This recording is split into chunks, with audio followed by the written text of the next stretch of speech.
Have you ever found yourself deep in your inventory, choosing what armor to put on, trying to stay just below 70% weight, while keeping some kind of fashion, only to remember that you forgot the rings and you have to start all over again? Well then, I have a solution for you, because in this video I'll try to beat Dark Souls 3 with no equip load. It's going to be an all bosses run with no summons and no glitches, as always. We start with the Pyromancer, and we have to remove all the equipment we have but the Pyromancy Flame, since it has no weight. I mean, it's a flame in our hand, it makes sense. We can fight Gundyr with some fireballs, and we have more than enough focus to win without having to punch him, so no problem. From there we can proceed on the high wall, and we have no real way to get better yet. We can't even upgrade the flame. Here though I forgot to save Greirat, and it will come back to bite me later, but we'll get to it. We can fight Vort, and we only have Pyromancies to do it. It can be tough if it's your first time fighting him in dumb ways, but at this point I consider myself an expert. We need to keep at a distance, and sometimes we will be punished by a charge attack that hits us while we are casting, but it's not that common and we won't get one shot killed even if we have no armor, so it isn't very hard. But still, it's not as easy as you would expect it to be, as always in these runs. We fly to the Undead Settlement, and here we can find Yoel of Londor. We recruit him, and he can give us up to 5 free levels if we die enough times. After that, we can find Yuri at Firelink Shrine, and she can sell us the Dark Hand, the second and last weapon we can use in this run. It costs 12,000 souls though, and it's quite a steep cost being so early in the game, so I have to sell every piece of equipment I obtained up until now. But I can't use them either way, so who cares? For this initial section of the game, the Dark Hand will be really good. It deals a ton of damage and attacks really fast, but it can't be upgraded, meaning it will fall off pretty hard, but it's not like we have a better choice. Here we can also save Cornix, that will let us upgrade the Pyromancy Flame and will sell us some Pyromancies, but we are going to ignore the boss of this area for now. We help Siegward with the demon to get some free souls, and we can go into the Road of Sacrifices. Here we only have to run forward, and I know I'm going over the areas fast, but not being able to wear any kind of equipment means there isn't much you need to find here. Well, I just said it. But in the woods we can find a Pyromancy Tome, and right after that we can make the Guardians fall and proceed into Farron Keep. Here we have to snuff 3 flames before we can access the boss fight, but there are still a couple of things we have to do before fighting the Abyss Watchers. First of all, we climb up the wall and kill the demon. It's easy with the Dark Hand, and we get 20,000 souls just by consuming his soul. Also, consuming the soul would be a pretty bad mistake because we can create the only physical damage dealing pyromancy with it, but you do you. We then go back into the woods to fight the Crystal Sage, and it's pretty easy compared to my average run. The Dark Hand does split damage, some dark and some physical, and it's never good, but it also scales with dexterity, strength, intelligence and faith. It scales badly in all the stats, but it's better than nothing. If you feel lucky, you can dodge the attacks in the second phase like I did, but be careful, because it requires a lot of skill to do. In the Cathedral of the Deep there isn't much we have to do, so we can run around a bit and then head for the boss fight. The Deacons of the Deep are annoying as always, but it's not a super hard fight. We can take down the priests with 3 or 4 attacks each, but there isn't a smart strategy to win. When the main Deacon spawns, we have to jump in and start brawling. When we get hit too much, we can run away to heal. Just remember that if they start casting the curse spell, we are pretty much toast. It may take a few trials, but it's pretty much down to luck, so nothing to worry about. The Deacons fall, and we run to fight the Abyss Watchers. Since they are resistant to dark, you may think that this is going to be hard, but the Dark Hand is so broken at this point of the game that it's basically a free win. Since for once I can fight them with a normal weapon, I'm able to backstab and parry them. And it may not look like much, but it's really useful. I won't parry though, because I would have to unequip both weapons and the fight is already easy, so you don't need to try hard that much. In phase 2 we have to be more careful, because we don't have much range and we risk getting one shot killed due to lack of armor. But still, our damage is really high and we can use fire if we get scared. Attacking costs so few stamina that if we stagger him we basically win on the spot, and that's exactly what happens. We jump down the catacombs, again not much to do here, and we can fight Wolnir. In the arena we can find a Pyromancy Tome, and the fight is really easy as usual. Our weapon attacks pretty quickly, so it's not hard to hit the bracelets, and we win. Now we break the bridge, we go down to the Smoldering Lake, and we pit the Mimic and the Demon against each other for fun. Here we can take a good amount of Titanites to upgrade the Pyromancy Flame, and most importantly we can take all the remaining Pyromancy Tomes, even though we can't use 2 of them yet. Also, one was in the catacombs, but I forgot. We are ready for our next opponent, the Old Demon King, but I'm afraid that he isn't ready for us. He's supposed to be really tanky, so it may look like we don't deal a lot of damage, but I can assure you that it's way more than what you're supposed to. Well, if you ignore the fact that you can have a +7 weapon by now, without the DLC, and our Cs, and will always be not upgraded. His attacks are pretty slow, but in the second phase we have to know that sometimes the best choice is to run away and easily dodge them, instead of trying to fight with 15 meteors coming down on our head. Also, you can see that I'm using Cartus Beacon, but it's really complicated to explain and not that useful, so don't worry about it. Remember that at the end he blows up, and after we hit him with a couple more punches, we win. We make our way into Irithyll, and after running around in the streets trying not to die, we can find our good friend Zigv. Or, right, I forgot to save him from the well. Oh well, guess that quest is over. Before you type it in the comments, I know that you can actually save him now, up until you defeat Yorm, but I'm going to defeat Yorm by myself anyway, so why bother? From there we can proceed into the Irithyll dungeon, where we can find the Dragon Torso Stone. If we use it, we will have improved resistance to all statuses, and our fire, dark and magic absorption will increase, but the lightning one will be lowered by a significant amount. Obviously, our equip load will remain 0. In the meantime, we can reach the Profaned Capital, obtain some keys, and save Carla. We can give her the 2 remaining Pyromancy Tomes, and we can buy Black Fire Orb, that is a fire orb that deals dark damage instead of fire damage. It's not super useful since the Dark Hand deals dark damage too, but it's better than nothing. I went back to Irithyll, and after killing a Silver Knight and unlocking some shortcuts, we can fight Pontiff Sullivan. We will mostly use the Dark Hand in this fight because the damage is great, but Pyromancies would be a valid alternative. The Dark Hand has pretty fast attacks, so we can easily get in 2 or 3 hits every time we dodge a full combo. In phase 2 he summons a clone, and if we are really close to him we can kill the clone before he's even able to move, but the timings is pretty tight. I want to mention that yes, we could parry him, but again I think it's too much effort when we can simply dodge a couple of swipes and hit him relentlessly. And if you're wondering why I didn't use the dragon form in this fight, it's because I forgot, and it will happen for most of the game.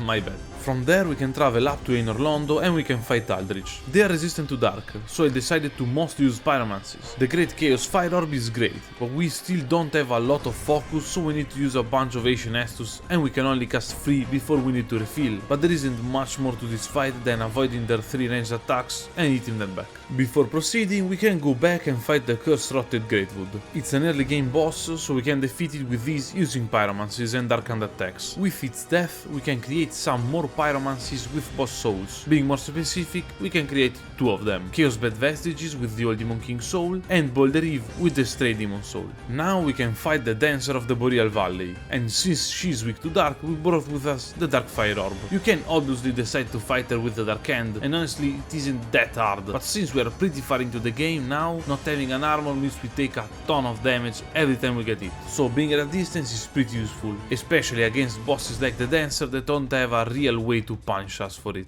Dancer defeated, we can go into Lothric Castle, where we can find all the upgrade materials we need, and after burning down some weird abyss monster, we can fight the Dragon Slayer armor. Here I decided to use the Chaosbed Vestiges, because it fires mostly straight and has a very good range, not to mention it deals a ton of damage. You can obviously fight the armor with the Dark Hand, but we almost get one shot killed, so I wouldn't suggest doing it. If the armor decides to block our attacks, it takes basically no damage, so bring enough Ancient Estus to account for some shots not connecting. All that said, if we simply stay away from it, we can easily hit after all its low attacks, and that's what we do to secure the win. We can't access the archives yet, because we have to defeat Yorm first. I tried to see if the Storm Ruler had no weight, since it has no requirements and is meant to be used by everyone, but unfortunately it has a weight and it makes our equip load increase, meaning we can't use it. We could still defeat Yorm now, but I'll do it as late as I can, so that the fight is going to be not as slow. After a quick run into the consumed King's Garden, we can fight Oceiros.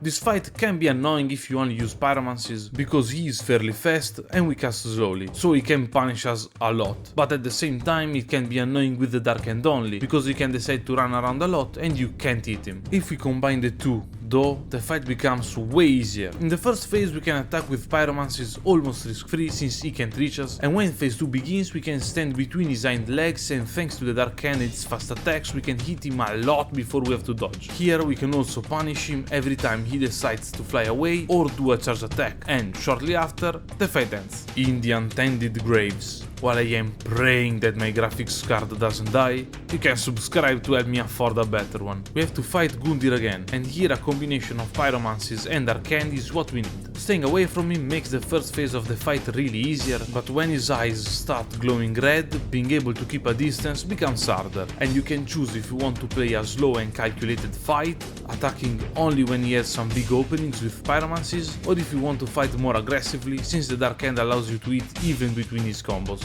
Or you could parry him and this fight almost becomes a free win. I then hopped into the DLC. After running in the snowfields and the town, we have to fight Sir Wilhelm. He can be dangerous, but if you use spells against him, he will cast silence, thus blocking both of you from casting anything, meaning that we have to fight with the Dark Hand, but he can't heal as long as silence is active. The Dark Hand doesn't deal a lot of damage, but due to how he usually fights, trying to dodge attacks, you can sometimes stand still and hit him 10 times while he rolls around. One last punch and we can proceed. After some more snowy rocks and a room full of bugs, we can loop around and fight Friede. Obviously, remembering that I can use the Dragon Stone would have been really good here, but that's not the case. The Dark Hand has fast attacks and Friede doesn't have much poise. So in the first phase, the best way to fight is really aggressively, rolling through her attacks and trying to stagger her before we get hit. We obviously could play with pyromancies, but we take so much damage without armor that I don't think bringing too many Ancient Estus is the right choice. After we get a backstab, we can walk towards her and charge a strong attack to deal more free damage. But I didn't use many parries because I think that the risk of trading damage against her is too big. Phase 2 is where using pyromancies would be the best idea, since Ariandel is weak to fire and it's almost impossible to miss him with a Chaos Bed Vestiges, but again, it comes at the cost of having a couple less regular Restus Flask. To fight them melee, we want to focus on Ariandel, because he takes more damage and it's easier to hit him, and we want Friede to be far away so that we can bait her into doing a long range attack against us, and after dodging it we can run to Ariandel and hit him at least 3 or 4 times. Rinse and repeat,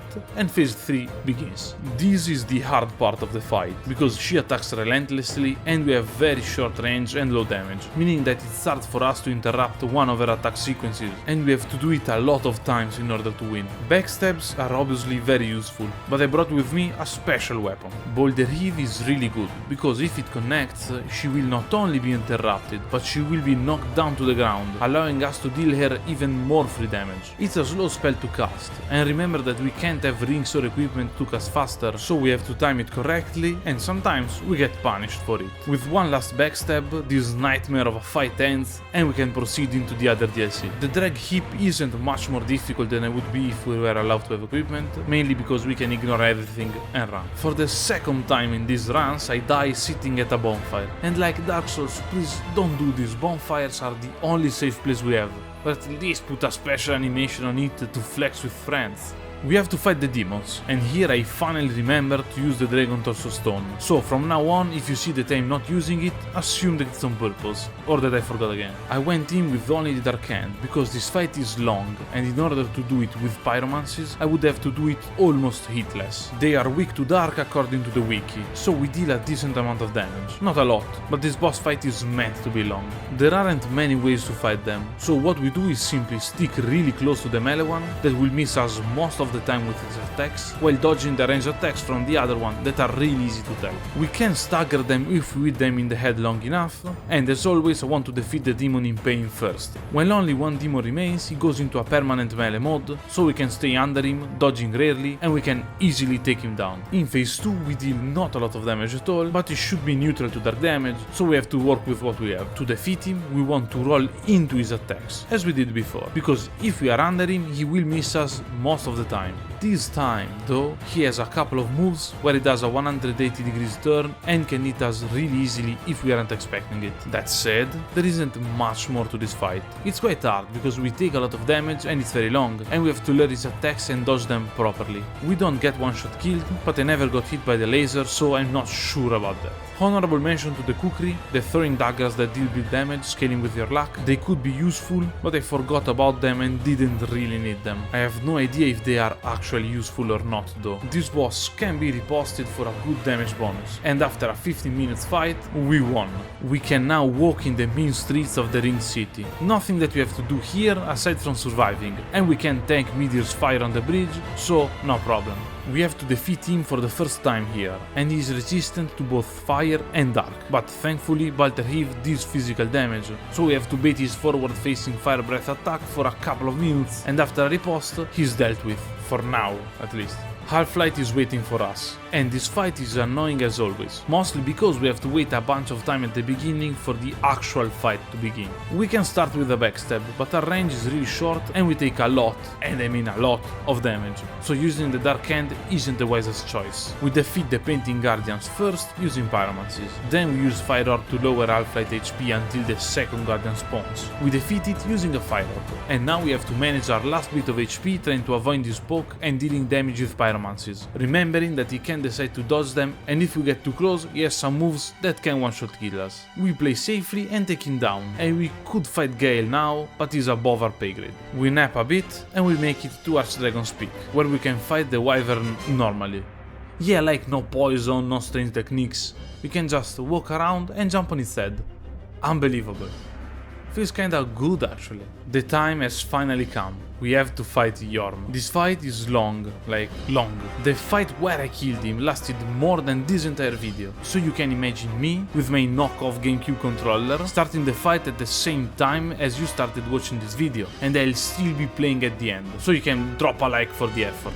Also, yeah, I play with a GameCube controller. I'm a freak, sue me. He takes basically no damage on the legs, and slightly more damage on the arms, still not a lot, so we aim for the arms. The fight is pretty straightforward, wait for him to slam his machete to the ground and hit him, avoiding the knockback and the flames. But I discovered something that I didn't know and wasn't even written in the wikis. I don't know if I am the first one to find this out, but I think not many people wanted to fight him without the Stone Ruler. A well-known thing is that when he is hit for around 2000 damage on the head, he will fall down and allow for a riposte. What I discovered is that if you hit him in his right arm, doesn't work with the left arm, for some amount of damage he will be ripostable too, and these and the head are two different damage counters. You can see it here. When he begins phase 2, I hit him in the face with enough black fire orbs to deal him 1500 damage, meaning that one more pyromancy to the head will stagger him. Sometime later, after dealing more than 500 damage to his right arm, I deal enough damage to stagger him by hitting the arm, I riposte him, and when he gets up I hit him with a black fire orb in the head, getting another riposte. I never read anything about this in the wikis, and if it's actually a new discovery, I think that it's pretty cool that there are new things coming out from a game released in 2016. After some more time I get one more right arm stagger and we win the fight. We can now enter the archives, where we can find Power Within. Are we going to use it? Not really, but it's Power Within, so I mentioned it. There isn't much else we need here, so we can walk up the staircase and fight the Twin Princes. For phase 1, we use Pyromancies, because destroying Lorien with Chaos Bed Vestiges is pretty free. Also, why didn't I use it in the Pyromancy only run? Now I get why all of you were shouting at me that I should have taken it. In phase 2, we use the Dark Hand, even if they are both resistant to Dark. This is because the Dark Hand has fast enough attacks that we can really easily dodge the sword and hit them both from the side, even if we don't deal a lot of damage. So the way to win the fight is just dodge the attacks, forehead? Yes. Using spells to fight them is not a great idea, since they take too long to cast and we would get punished most of the time, but when we take down Lorien we can spam pyromancies from a safe distance for some juicy free damage. Also, did you know that you can parry Lorien? It has a wonky hitbox and we can't riposte him, but I had no idea it could be done. As always, I remember that I have to actually focus when I am almost dead, and I end this fight with a comfortable amount of HP. No sweat. Now only the big three remain: the Nameless King, Gael, and Midir. So let's get to it. The Nameless King is the first in line, but first we have to defeat the King of the Storm. For this part of the fight we have to simply hit the dragon in the head, and we have such short range that him moving his head around a bit means that we will miss him. That said, the attacks are pretty slow and easy to tell. The only hard thing is that most of the time we won't see them coming because of the dragon's wing, but we suck it up and we win. At the beginning of the actual fight we can use Chaos Bed Vestiges, since he is far away from us, but then we will fight him melee only. The Dark Hand attacks fast enough that we can sneak some attacks in, but the most reliable strategy is to dodge a whole attack sequence and then hit him 1 or 2 times, no more than that. When he gets to half HP, he'll do a very strong attack that takes a while to charge, so don't get scared because we will deal a ton of damage to him here, and keep attacking as long as you have stamina. A pyromancy to take him down a peg, and a punch to finish him off. Easy as that. Figuring out the Gale fight wasn't easy, because he has a lot of HP, meaning that I have to bring a lot of Asian Estus with me, and at the same time he is resistant to Dark in phase 2 and 3, making the Dark Hand not as useful. He is weak to Poison and Toxic. Remember that between phase 1 and 2 he recovers from them though, and I tried using Poison Mist and Toxic Mist, along with Poison Knives, and they work, don't get me wrong, but at the end of the day I think that using them actually makes no sense. They deal too few damage and in a long time. For phase 1 I simply punched him, as you can see, there isn't much more to that. In phase 2 and 3 he is not only resistant to Dark, but is really easier to hit with range attacks, so we will only use Chaos Bad Vestiges. To hit him freely we want to always be moving away from him. Sometimes we will hit him while he's walking around aimlessly, and for the rest of the fight we want to dodge away from him when he charges at us, and then we can attack. No problem. Phase 3 is a bit harder, mostly because now we can't just dodge once and attack. We need to understand what attack sequence is doing and decide if we want a bit of risk and attack him after a second dodge, or if we want to dodge the whole 3 or 4 attacks before dealing damage. All in all, if you keep dodging away from him and walking away from him, you won't have to worry about lightning and most of his escape attacks. So after hitting him with something like 30 giant balls of lava, he dies. Midir is up next, and is immune to Poison and Toxic, resistant to Fire and Dark, so it's going to be tough. At first I tried using Boulder Heave, because it deals physical damage, but the cast time is too long, so Wait, did I forgot to fight the Champion's Grave Tender? He's weak to being beaten to death, so I dealt with him that way. I decided to change my build to defeat Midir, because with Dexterity and Strength I'll deal more physical damage with the Dark Hand, and even if it's a small edge, it helps. The best way to fight him is to be right in front of him, because at the end of his attack sequences he will lower his head, and the Dark Hand still doesn't deal a lot of damage, but attacks fast so we can get in with at least a couple of hits every time. It may look hard, but he has like 5 attack sequences total. You just have to learn how they work, and at that point dodging them is pretty easy. That said, I did a pretty big mistake in this fight. Remember how I said that not rescuing Greirat will come back to bite me? If you end this quest, and remember that to progress with this quest you have to defeat a boss for every step, so I literally can't do it, you can buy lightning urns. Midir is a dragon, so he is weak to lightning, and the urns not only have a decent base damage and range, but they scale S in faith, meaning that the actual easier way to defeat him is simply bringing enough lightning urns, and I don't think that you can deal enough damage to defeat him with just the urns, but it makes it easier. Also, you can find a bunch of urns in the map without completing the quest. We repulse Midir for a huge amount of damage, and remember folks, always bring with you a divine blessing, you never know when you're going to need it. We have to stay focused for just a little bit more, and a couple of punches later Midir falls down. Now only Soul of Cinder remains, but it's pretty easy to do with only melee and even easier with pyromancies, so no problem. Just remember to dodge the lightning attacks if you are using the dragon form, because they will hurt. And with this I'll say that you can beat Dark Souls 3 with no equip load, and as always, if you like the video, leave a like or even subscribe. I'll see you next time. Well, you'll see me. See the video at least. Why do I always mess up the outro?